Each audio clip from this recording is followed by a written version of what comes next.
런통 주가 페핀바이 런통 주가 페핀바이 런통 모단 주건나네 बर' बिमाफ्रा दख'ना बोखो बोखो मोसाबाय ससियेल मिडियायाव नंगौना नङा दे बेसे लासिंसिं बाथ्रा जाय बिमाया 7 बोसोर बैसोनि फिसा हिनजाव दङ जाय बिमाया 5 बोसोर बैसोनि फिसा हौवा दङ जाय गथ'नो गुन गोनां सोलोंथाइ होनांगौ दङ जाय फिसा हिनजावनो गियान होनांगौनि बोथोर मोनफैबाय बे बिमाया गावसो दख'ना बोखो बोखो ससियेल मिडियायाव मोसाबाय बेफोर गथ'फ्रा बोरै मोजां जागोन बे बिमानि फिसाया बोरै मोजां जागोन जोंनि समाजा बहा गोग्गो जागोन जोंनि गथ'फ्रा बहा गुन गोनां सोलोंथाइ मोनगोन नोंना दे रायजो राजा नोंथांमोन दा आं दहायनो बुंखादों आंनाव गाज्रि गाज्रिया साजोब्बाय होनना ताई गाज्रिखौ बुंदों आङो मेथाइआथ' बिदि थोनथाराखै मेथाइनि एलबामाथ' बिदि नंथारा मोसानाया खेबथामसो नायबाय आङो फैलाबायनाय दं नामाब्रा बेयावनो मोसानायावलाय एलबाम होननानै मोनसेबो गैया दानिया जोंनि बिहामजोफ्रासो बिहावखौबो लाजिला बिफाखौबो सनमान खालामलिया सनमान होननाया मा बुस्थु बेखौनो बुजि मोनला दख'ना बोखो बोखो फेन्दा दिन्थि दिन्थि मोसाबाय ससियेल मिडियायाव होबाय 1 मिनिटनि उनाव बिहावाबो नुबाय 1 मिनिटनि उनाव बिमायाबो नुबाय 1 मिनिटनि उनाव बिदायाबो नुबाय थेवबो गाव लाजिला मानो बेबायदि जादों कारना मा दा होमबा जोंनि होख्राव होख्राव बुंनाय खोथाया मिनिंलेस ओंखायनो आङो बुंला आंनिया जोब्बाय लेक्सारा नामा नङा होमबा दा मानो बेबायदि जादों जोंनि बिहामजोफ्रा बिहामजो माने आं हाबा जायाखै दे दा बेखौ एसे नायबिजिरनांगौ दङ एसे सिगाङाव माखासे खोथा बुंलांदों दा जोंहा गामियाव समाज दंना गैया जोंनि गामिनि समाज बेबस्थाया माबायदि दा जोंहा बेखौबो साननो गोनां दं दा बेखायनो बुंनाया जों समाज दानायनि खोथा बुंदों न'खर दानायनि खोथा बुंदों नाथाय जोंनि समाज बेबस्थाया मा जादों जोंनि गामियाव समाज बेबस्थाया मा जालांखो दा बेफोरखौ नोजोर होनांगोन कारन जोंनि गामियाव बे सासेल' आइजो गैया सासेल' बिहामजो गैया बेहाल' गथ' गथाय गैया गामिनि गंफ्रोमबो न'खराव गथ' गथाय दङ जायफ्रा जोंनि भबिष्यत जों गेरेमसा हारि दानो नागिरदों बे गथ'फोरखौ थांखिनानै जोंनि फिसाफोरखौ थांखिनानै जायफ्रा दिनै लेखा फरायबाय दं क्लास 5 आव फरायदों 6 आव फरायबाय दं 7 8 9 10 11 12 आव फरायबाय दं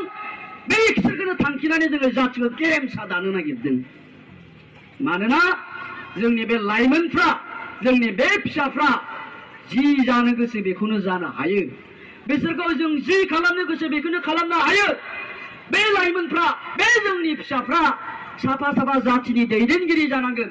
जाथिनि साफा साफा गेदेर थुनलाइगिरि जानांगोन बिसोरनो डक्टर जानांगोन बिसोरनो इन्जिनियार जानांगोन master professor scientist SS IAS officer जानांगोन मानोना बिसोरनो जानो हायो बिसोरनि अनगायै रावबो जानो हाया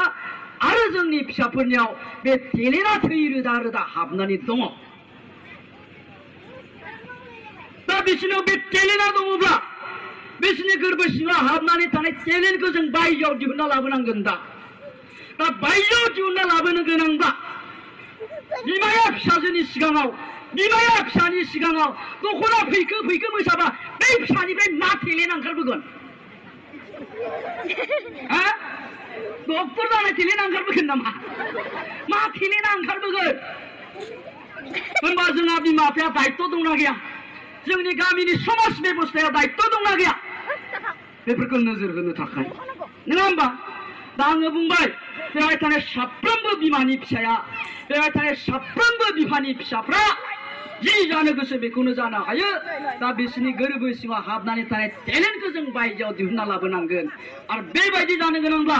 जोंनि बिमा बिफानाव नाम्बार 1 गावसोरनावनो सेल्फ कनफिडेन्स आत्मबिश्वासा थानांगोन जे आंनि फिसाया मास्टार जानो हायो आंनि फिसाया डक्टर जानो हायो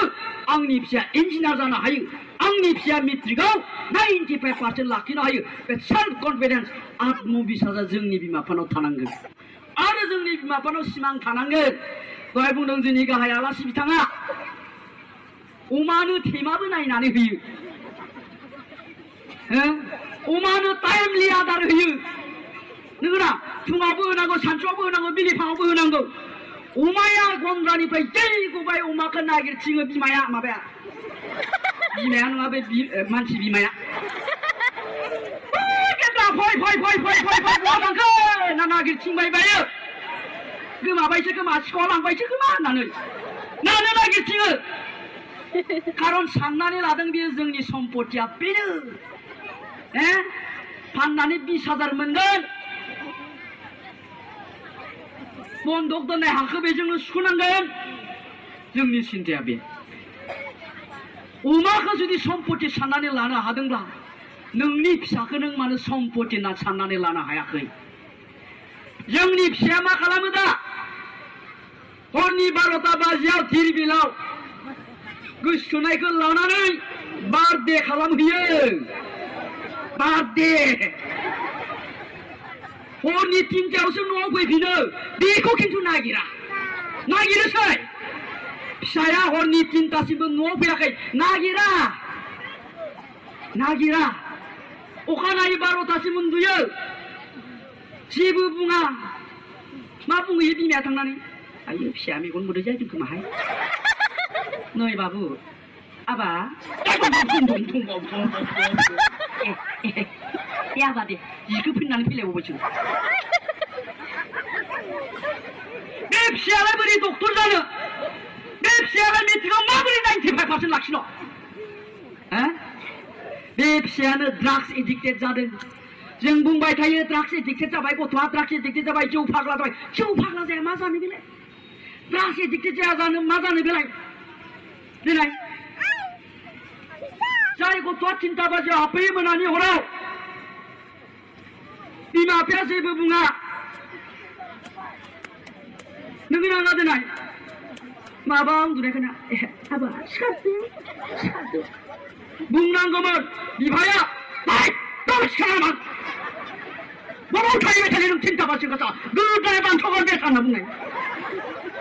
सोर फिसा बियो नोंनि नाङा देनाय दा गतिके जोंनि फिसाफ्रा बिदिजों बहा मोजां जानो आइफोर आफाफोर जोंनि न'खरनि सम्पति बिसोरो बे फिसाफ्रा बेयाव थानाय सेंग्राफ्रा बेयाव थानाय सिख्लाफ्रा बिसोरनो जोंनि न'खरनि